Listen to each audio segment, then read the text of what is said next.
Thank you. It's a pleasure to have the opportunity to speak to you today.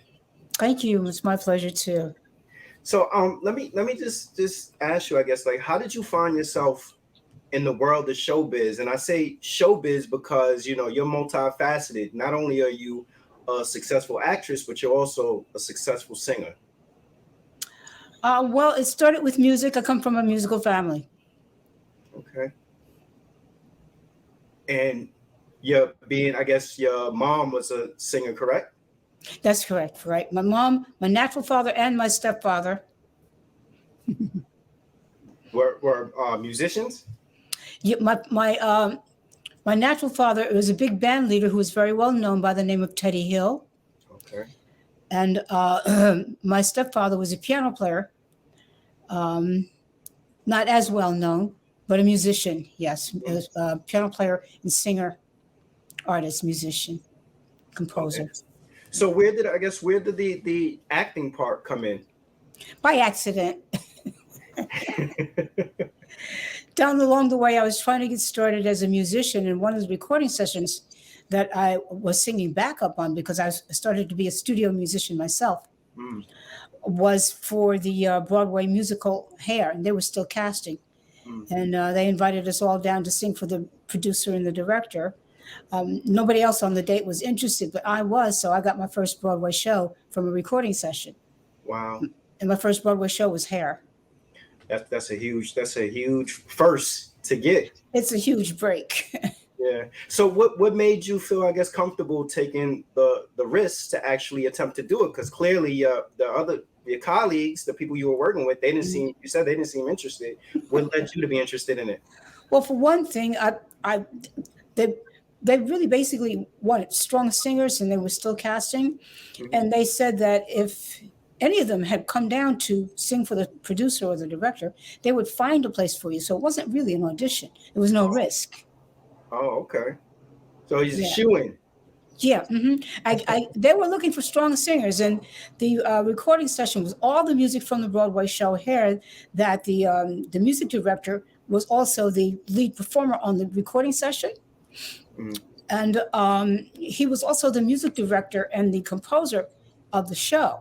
So they would have created parts for all of us if everybody else was interested, but they weren't interested in that. And for wow. one thing, we only got paid like union scale, which was only like $130 a week. Wow. That ain't no money now, is it? No, not at all. Uh-uh. So, and at that time we got like, I forget how much we got, but we got good money per hour doing recording sessions. Oh, So okay. actually, you would lose money to do it. Oh, but I'm guessing you being a visionary, you probably see an opportunity to sort of expand your brand, Well, I didn't have a brand yet. It was an opportunity to, create a brand, yeah, create a brand. Okay. Um, yeah. Well, we've had a number of different artists actually come onto the platform, and one of the things that I like to ask them is that I think sometimes as a person that's creative or an artist, it can be challenging to maintain your creative juices while having to deal with the business element of being a creative. So for you, and in your experience, have you been able to sort of to juggle both, or is it also a challenge for you as well to manage both? It's a great, great, great challenge staying off of welfare. Mm, And that ain't no joke. I've been on welfare. yeah. It's very difficult if nobody kind of gives you a lead or gives you information how just basic business or basic budget works or Mhm. sales or yeah how do you get your product out, that's why everybody tells you you have to have an agent. What if you don't have an agent? Yeah. What if you do have an agent? How do you live until you make a living? Yeah. You Yeah. kind of have to map these things out, or you have a lot of pitfalls along the way. And so most people, even if they have regular jobs, have not been taught enough about how creating your financial life works. So we have our greatest challenges very often are the budgetary parts of it. So Yeah. that's very, very, very difficult. But I'm as I continue to get, security and evenness in my life, I'm going to be sharing a lot of information on how everybody doesn't matter if you're in the business or not, can just know the basics about how finances work. That's kind of a thing. We say, well, what's your craft? How do you get started with that?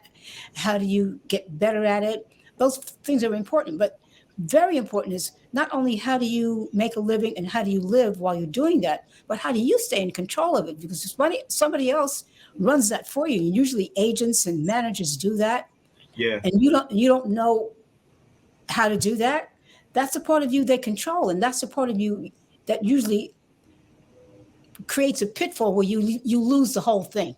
Do you think that's strategic? Absolutely. Yes. People who have known about business and finance and that part of it very often try to keep it a secret from you. And it's not peculiar to their business. It's common to any and every business. First thing everybody needs to know, everybody has to know that, and they have to know that for themselves, and they have to be in control of it for themselves, even if you're 10 years old. There's no age limit to that. And you agree, because you probably know from some experience. No, it's almost like you have to touch the stove and get burned to learn. But it's unfortunate because nobody tells you. Yeah. I don't know. Especially with entertainment, we think it's some kind of a fairy tale. No, it's like everything else. I mean, I think it's important for everybody to be told that, so they look for it. And when you're starting, it's well, how am I going to eat? Ask that question. Yes. Yeah. And then answer it. I think, I think one of the things for, and I'm not an entertainer, so, I don't really know from that perspective, but I think one of the things that I've always felt was like one of the trappings of probably being an entertainer is that, you always feel like, or always getting a sense of that it's all the money or whatever it is always going to be there. So it may not necessarily be as watchful of an eye on it as somebody who is penny pinching, right? Like, and just to give you an example, like my wife and I, we have an organization that we own and we operate. And when our organization was much smaller, there was less seepage in terms of financial stuff because we were counting coins very close. But as the organization grew, and you're not such in like financial hardship, you take your eye kind of off of that aspect of it because you're constantly, in the back of your mind, you're like, all right, the money is there. It's going to be there until it's not there. And I think that sort of creates like this false sense of security that lulls creative artists or whoever it may be into believing like, all right, I know it's going to be there. And then you don't realize that it's not there until it's actually a rainy day or it's raining. Right. And then that's when, the reality sets in and you're like, all right, I have to have this financial literacy, or I have to learn what the agents, the managers are actually doing part. And part of what you say is you say when you're penny pinching, but it's not only when you're penny pinching. The reason why people who have, say, what we call regular jobs or jobs that have a foreseeable season, because you know how long that season is, and that's how long the paycheck is. That's true. And what you brought out is so very, very important. If you're going to be an entertainer, you've got to know when the seasons are. Are you working for 2 weeks? It's not going to automatically come back. You have to create it. You got to go out and get it again. Or if it does come back, it's still limited. How long is the season for you? And plan for that. Strategize financially for that. Yeah.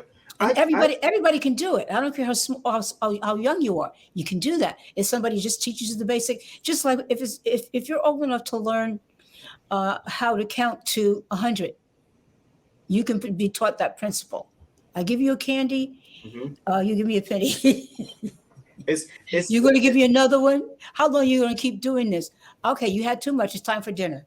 Those are cycles of seasons. But you brought that out, and I've been saying things, but as I'm becoming more kind of cognizant of what I've experienced over all these years, I want to put it into a form and a simple one so that if you're a toddler, you could understand, because it's that simple. Yeah. I feel like in terms of like the entertainment industry, there's been some sort of evolution in terms of where artists, creatives, or they are attempting to have more control over the business aspect of, you know, the dealings of the business. But the thing is, like, it seems like when artists understand one aspect, they sort of switch up the game, right? So if now artists are taking ownership and control of, you know what, I'm my agent, I do my own bookings or whatever it is, then you have situations where people will say, well, you know, we only could book you through a booking agency or something like that. Like it's almost like it's designed for the artist. I don't think you can talk about it in a blanket way that way, but there's sections of it, and there may be levels of it, and you have to kind of figure out what level are you, because you might be beginning, but you might be on an A-lister. I don't know. Yeah. And so, and they each function in kind of a certain way. Like if you may be part of or you may be looking at a certain elite group who function a certain way. Because like you're saying, you know, they change the game up. Well, who changes the game up? And these days is marvelous because it's so broad and it's so wide. How many followers you got? 5 million? One person can have that. Yeah. So you got that many followers. You got that that's your company. That's your base. Yeah. So it's broad enough for you to create a system for yourself. And that's today's world. I think it's what I would call being an old schooler, an independent market, kind of where everybody can have a portion that they're in charge of and supply certain things. And so it doesn't have to be, well, they changed the game up on you, because you can change the game up, but you have to learn the games and the exactly a few different ways that they can work, and you have to figure out, try out, find out which is going to be for you and at what stage, because the beginner stage is not the middle stage, and the middle stage is not the latter stage. And I don't know what stage I'm in, because I keep starting over, but I'm already a senior citizen. So what stage am I? It depends on you and what the community and what the world is doing at the same time too. And right now it's very diverse. So I don't want to just go with what you're saying, oh, they changed the game up on you, because there are so many games and there's some basic ways that everything still works. And we also have Google, so you can get information. You're not tied down to just a small community that you're in for that information. Definitely. Let's talk about stardom. You know, like stardom happens for some people overnight. There are many people who they just wake up one morning and boom, they took off, overnight success. Do you feel that you were prepared for stardom? And if not, what is it that you wish somebody would have told you about stardom? I think I was prepared for stardom. That's why it keeps happening to me. That's a good thing. That's a good thing. And no, I was not prepared for it, because I kept getting broke. Yeah, the business element is always going to be there. But I think I'm beginning to think now at this latter stage of my having a career that is and a calling, and that fame is not afforded to everybody. You can work, you could be talented, you could have this, that. You still might not get it. That's the truth. I don't know that there's a maybe there is. I don't know. I think some people, for instance, I think Clive Davis understands how it works. So he's been with so many different types of.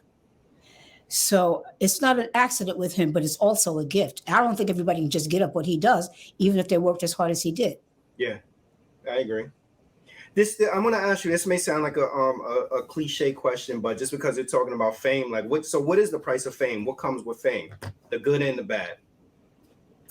Fame? That's a good question. I think one of the most important parts of fame is what part of it must you have as private? And what part of it are you going to allow to be shared with any or everybody? Is anything private now, though, in this day and age? Yes, it is. And I will tell you, if you would not let it be, it would not be. And that's what fame is, understanding how that works, or learning how it works if you can. And of course, you know, I don't know about other people. I want it. I want to keep what I have. Mm-hmm. I want it to continue. So I wanted to learn how to work. But I don't want it to destroy me or my family. Mm. I don't want it to spoil me or, misinform me. Mm-hmm. I don't want it to destroy me. Or did I just say that? Yeah. Has there ever been a time where you was like, you know what, I'd rather not have the fame, or I don't want fame? Absolutely. Because learning about how it works, part of it is just the human condition. You're in a community and you learn from each other. And every human being is limited. So whatever you learn from somebody else, some part of it is not going to work sometime. Mm. So knowing that, how do you hold on to it? Yeah. I'm going to call it a mystery. I don't think anybody's ever figured it out. Yeah. I think people are constantly, I'm sure I can imagine the pros and cons, of it. I think that there are some people that still are trying to figure out. They may have fame, and I also feel like in this digital age and this reality TV age, is very easy to get famous, but some people are famous not Right. necessarily for the right things. Exactly. And there's much more even to it than what you're saying. But I think that's a great way to kind of give an example of how it is, for instance, today, right now. What is it going to be like 20 years from now? Mm. Yeah, I because mean, once upon a and time, who knows? once upon a time, there had to be some talent associated with fame, right? I think there is now, but it may seem like it's not, because in some ways it's so easy to be famous. Yeah. But I think there's great, great, great talent out there. But then I like talent, so I'm, I'm I'm a going to talented find it, I person. guess. Huh? I say you're a talented person, so yeah, you have that perspective. Well, but I mean, I think the reason I have some talent is because I've worked and honed it. It wasn't Hmm. always there. I mean, the potential was there, but it's like you're saying, when you're scraping for pennies, Hmm. you don't throw money away. True. And then that gives you the opportunity to grow into the wisdom of how to actually prosper. Hmm. So some things that may not seem like talent, if you would hone them, if you would, and if you have the other pieces that you need to format it, it would Hmm. develop into something that, like a baby would, you don't know what's going to be until it grows up. That's what I think it could be. Yeah, there's a saying in sports that a lot of coaches say, where they say, hard work and good work ethic sometimes can surpass natural talent. But stepping outside you from the outside looking, Miss Moore, you're a person you're extremely talented. There are a few people on this earth that have the gifts that you have, and I think probably you being you may not realize, like, there are people who would love to be on Broadway. You've had the opportunity to be on Broadway, be on television, be in movies, be Grammy nominated, win a Tony. You have all these accolades bestowed upon you. Yes, it's through hard work, but also I'm here to give you your kudos and say you're a talented person. I receive that. I receive it. I guess sometimes too, you're working so hard at, especially if it kind of comes and you don't have the mechanism to support it. Hmm. You're so focused and working so hard on doing the job and getting it done, and then you may not appreciate your talent, because it didn't come to you easily, and you're working and you focused on that. Yeah. So I appreciate it, but it's also, regardless of what stage or what perspective you look at it, you can't see yourself the way others do. So you need that. I know you need that other perspective. Very true. Tell us what it was like winning a Tony. How did it feel to win a Tony and your work on Parley? I watched the video of it, and I look like a deer caught in the headlights. Well, you weren't expecting to win. It was one of those situations where you was like, all right, I'm showing up, but you didn't think that you had a shot at winning. No, I didn't even exactly really know what it was. Oh. So it was a lot going on. Back now, no, now I can look back and say, oh, how wonderful. And so, but how it felt, no. Mm. It felt like, first of all, the gentleman called somebody else's first name and my last name. Oh yeah. I did see that. I didn't quite understand the categories. Um, There was so much confusing. I didn't prepare a speech. And even with the Tony Award in my hands, I'm oh my God. those the best speeches come from that though, because then it comes sincerely from the heart. Like, you know, he wasn't expecting it. It's an amazing accolade to have. Well, that's if you're looking at it. If you're doing it, Very true. you feel like, oh my God, I don't have nothing to say. Thank you. Sometimes thank you is just enough. Sometimes thank you. I believe, looking back, it was enough. Mm. It was enough. From a professional's vantage point, and again, I'm not a trained actor. I know nothing about this. Can you tell me the difference between working as an actress on Broadway versus working as an actress on a film? Like, what? Oh yeah. Yeah, like how does that work in terms of like even anything like rehearsal lines, all of those things? It's hugely different because in theater you may take scenes and pages and you work with the other actors. Mm-hmm. And you work on how you're going to enter, what part of the stage you're going to go to, and you work with your props. In video or film, the basic difference is that the camera magnifies everything or changes the perspective. So, you know, you might do one thing. Say, we're shooting everything from the front here. But somebody might take it and shoot it from that side, shoot it from that side, shoot it from the back. And you do it all those different times, and then they switch from whatever angle they want. The biggest difference that I saw, especially if I was singing, was I didn't have to sing so loud. I didn't have to reach them.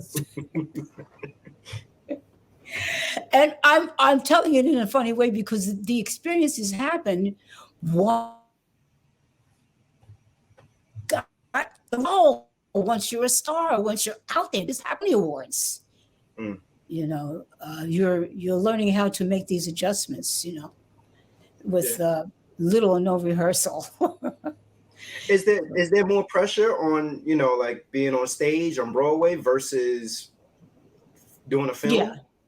Yeah, because everything is immediate, and you have that one chance in terms of the performance. Mm-hmm. If you're on film, you can do it again. That's hugely different. Mm. So you don't have like, you know, jitters or something like that.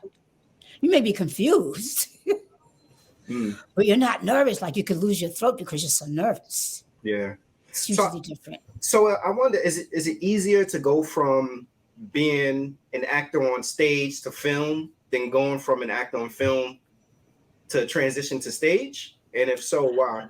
I'm not sure, but I think it would be easier to go from stage to film because you go from the whole and doing it all and costumes and everything that you have to adjust to now they break it all down. You take one little scene, you just focus on that. That's got to be easier.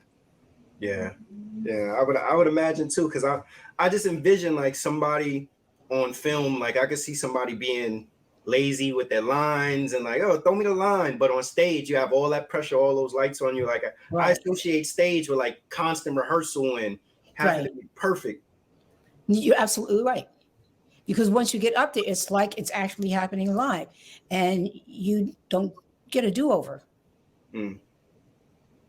What are your thoughts? I mean, because you think about like the stuff you participated in on stage, like, you know, Pearly, Hair, you did Les Miserables also, right? It's pronounced Les Miserables. Les Miserables. Usually black people can't say that because it's about the French Revolution. You did that also. What do you think about, I guess, coming from like big features like that to now seeing, well, now he's actually surpassed and evolved also, but to what Tyler Perry was doing in his infancy with like Medea plays and like just the different kind of stage plays that we see people of color now, the productions they're putting on. I think it's development of our culture into all of the media that are available to us as Americans. Tyler Perry is the how can I call it, of the earlier days, theater directors, and I'm trying to think of the gentleman who directed Hello Dolly and Chicago and all of those major musicals and pieces before, and then the film directors. Tyler Perry is the mogul of that of our culture, the Medea syndrome. Yes, he's taken the little gospel play and selling his little videotapes out of his trunk, to filling theaters, to taking it to his own film company in television, partnering with Miss Oprah.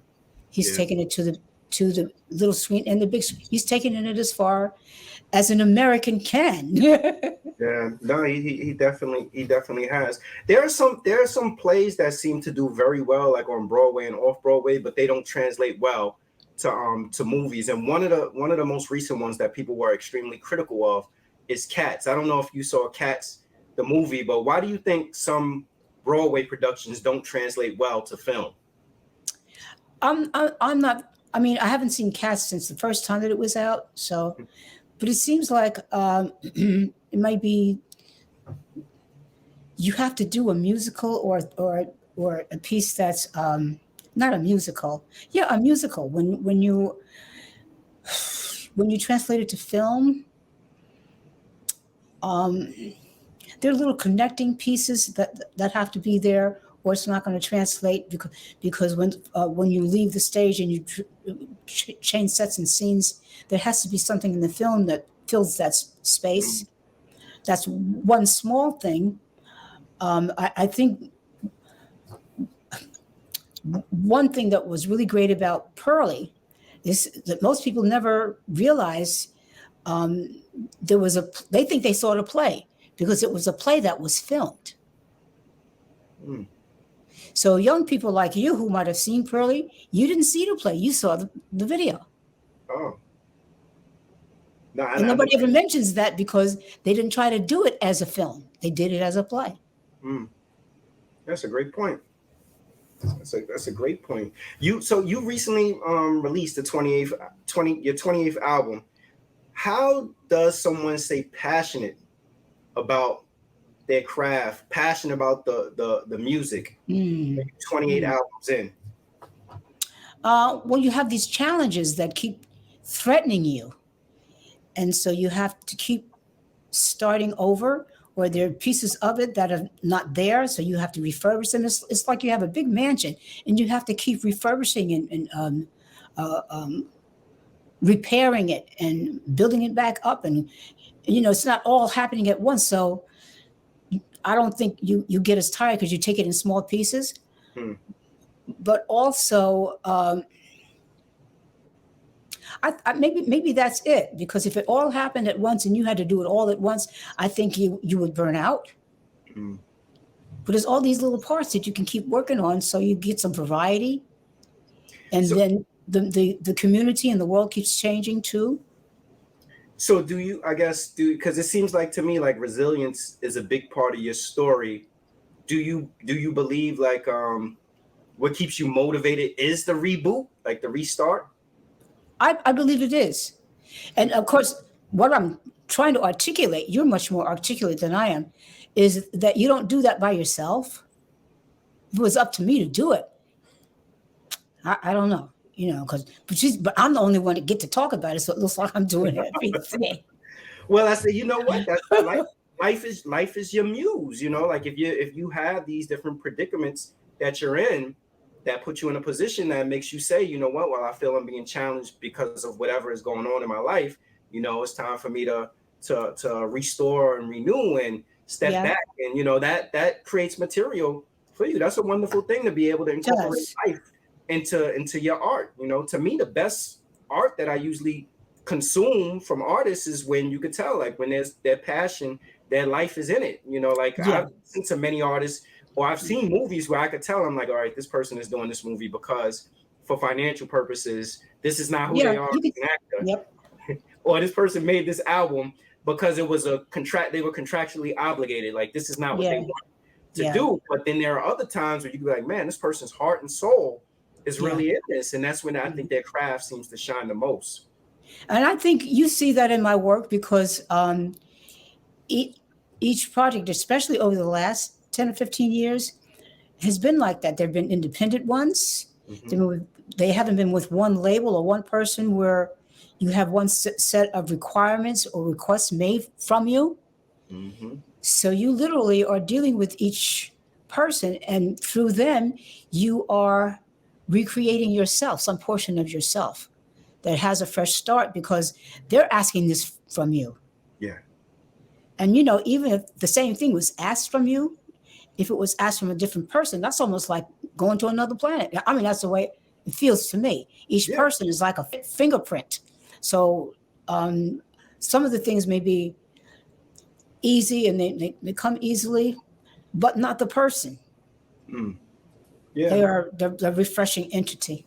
Yeah, it's amazing how different people could pull. People could talk to you about the same things, but different people could pull different things from you. I say like some people can provoke different emotions or provoke different type of artistry from you. So and many times be the same subject. You might not even know you even felt that way, but the person, because they did it that way or brought something, you discover this about yourself. And I think this is what I'm trying. You were saying it so well, how because of the interaction with other people, you get to organically discover and reinvent something about yourself that keeps it fresh.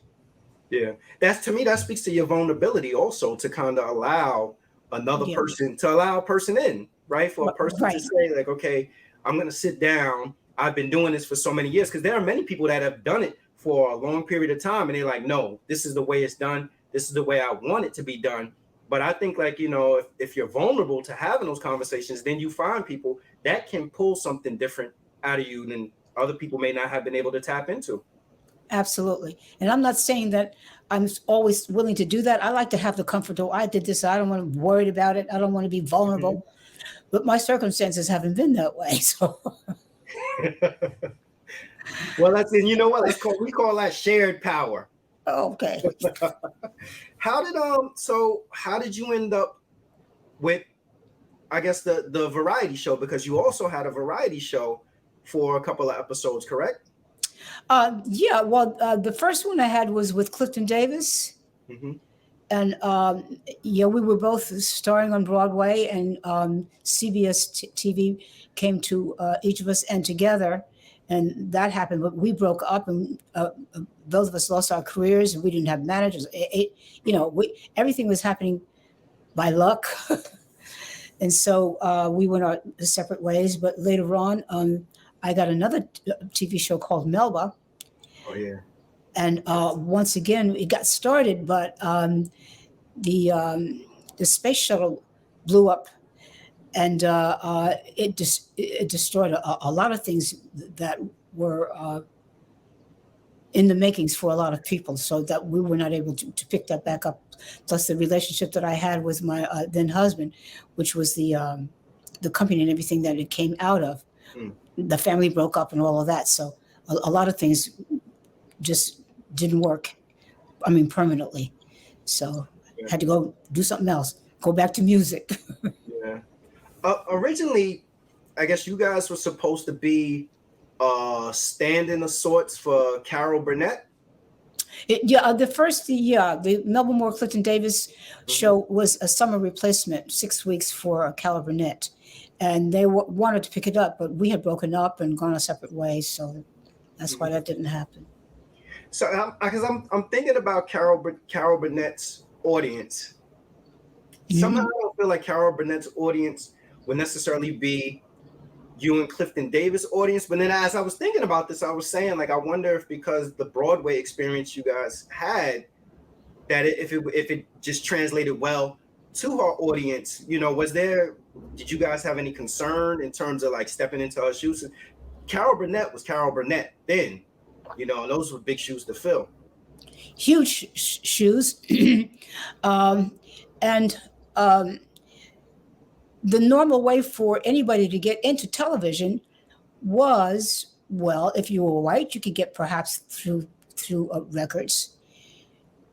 But having come through Broadway successfully, Clifton and myself, there was a natural connection to TV that was available to us, which was extraordinary.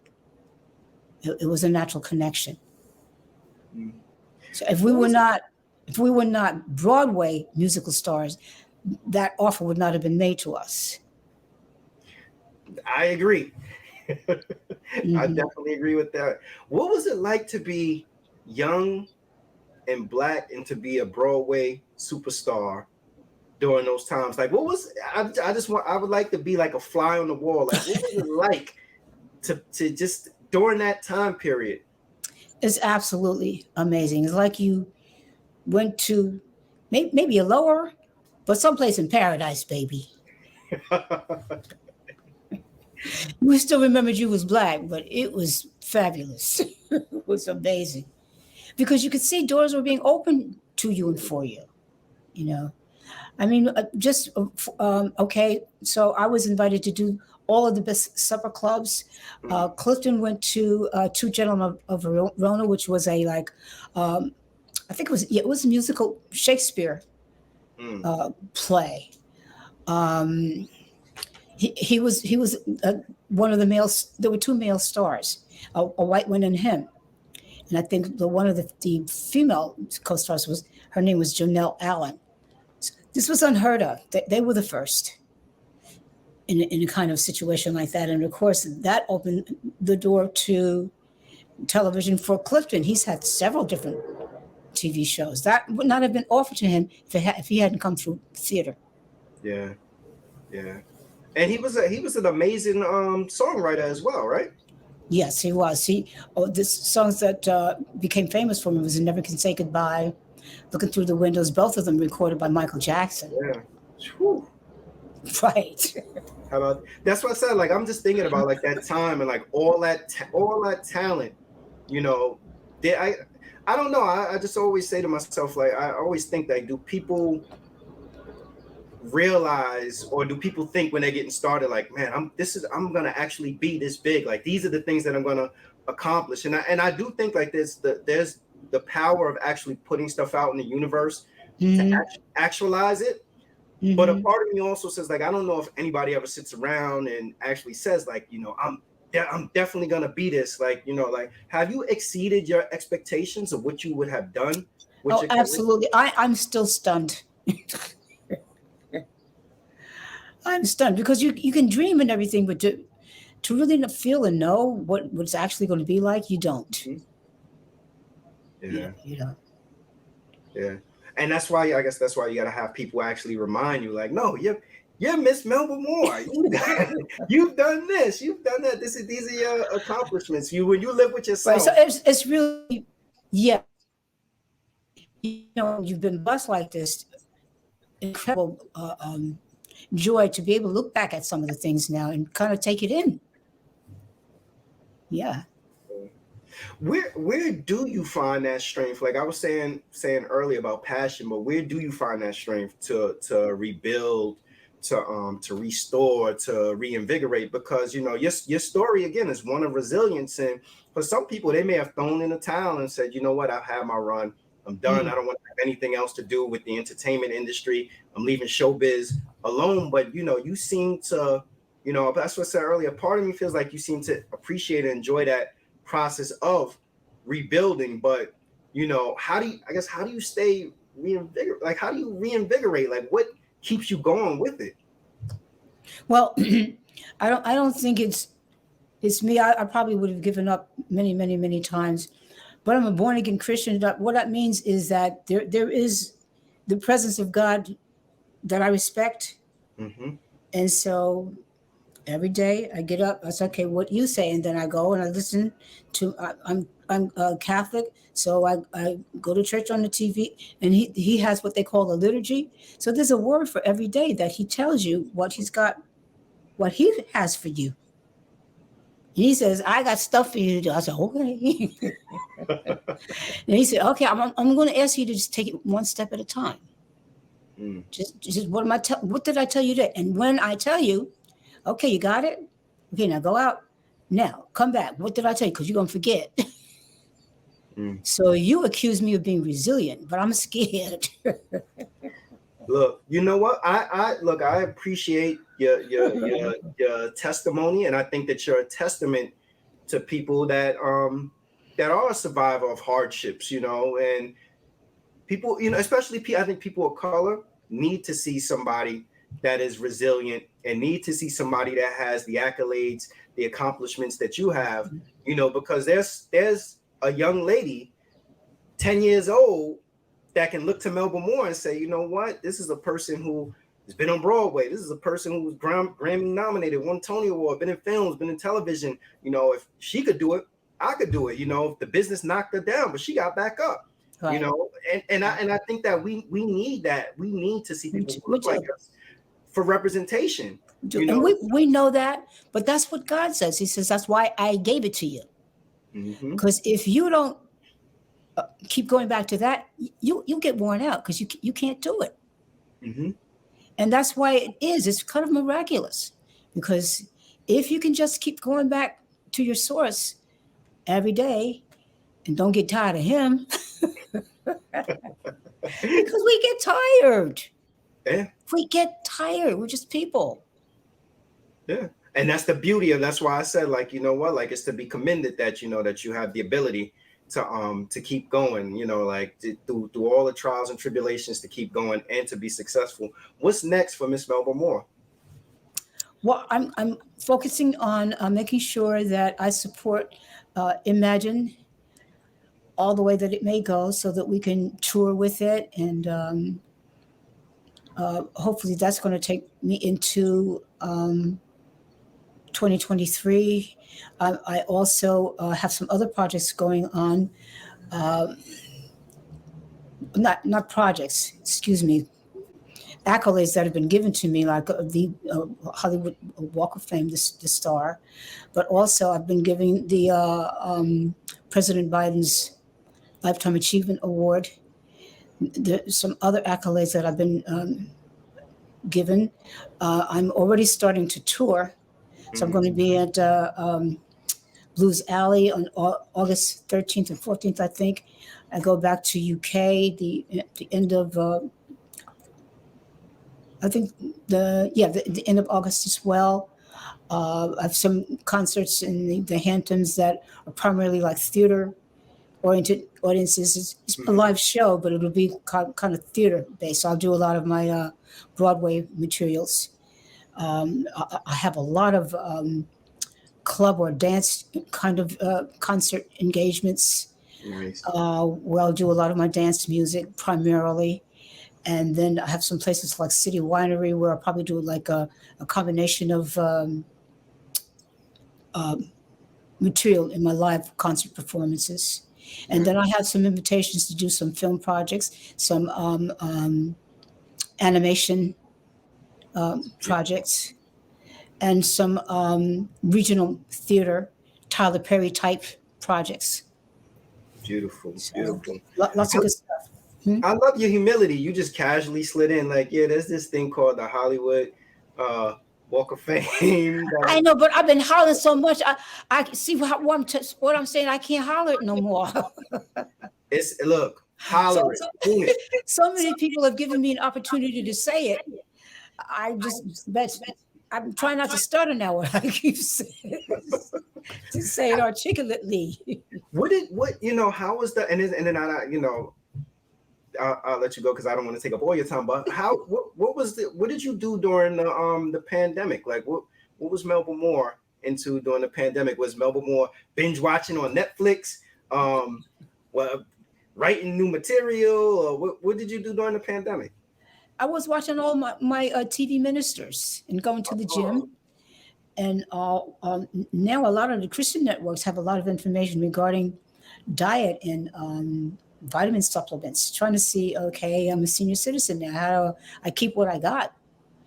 And, and maybe hone in my discipline Mm. and, create a schedule for myself, because maybe my work schedule is not there to do it for me. Mm. So create an infrastructure for myself. And of course, one of the things that's helping me is that since this project was really essentially brought to me by my daughter, and I made her the executive producer of it, Mhm. then we have to schedule everything. We're the record company now. We're the promotion company. We're all of those things. So I guess I've been scaled up in terms of being my own business manager. Mhm. Are And you to enjoying that process? because I have this major project too, and some others, it's given me something to create a mechanism, a skeleton around, Mm. and seasons and different aspects of it, and how to feed it from different aspects, and how to portion it out to people, and not just wait for somebody to tell me what I need to do with myself. To be in charge of it. Yeah, I Yeah. think I've been promoted in a way. Yeah. That's a wonderful thing. Well, thank you, Miss Melba Moore. I appreciate you again giving me the opportunity to have this conversation with you. Uh, Grammy nominated, multiple times Grammy nominated, Tony Award winner, Hollywood Walk of Fame. I'm gonna say it because you won't. Hollywood Walk of Fame. All around, just a wonderful inspiration. I appreciate you. Thank you for everything that you've done, and I look forward to continuing to see your work. All right, and tell everybody where they can see Imagine. I'm sorry to say Imagination. Or you get all downloading and streaming platforms, Amazon.com, and all the places that you can download it and buy it. And it's called Imagine, and please support my project. Everybody stream Imagine. Thank you, Miss Melba Moore. Appreciate you. Thank you.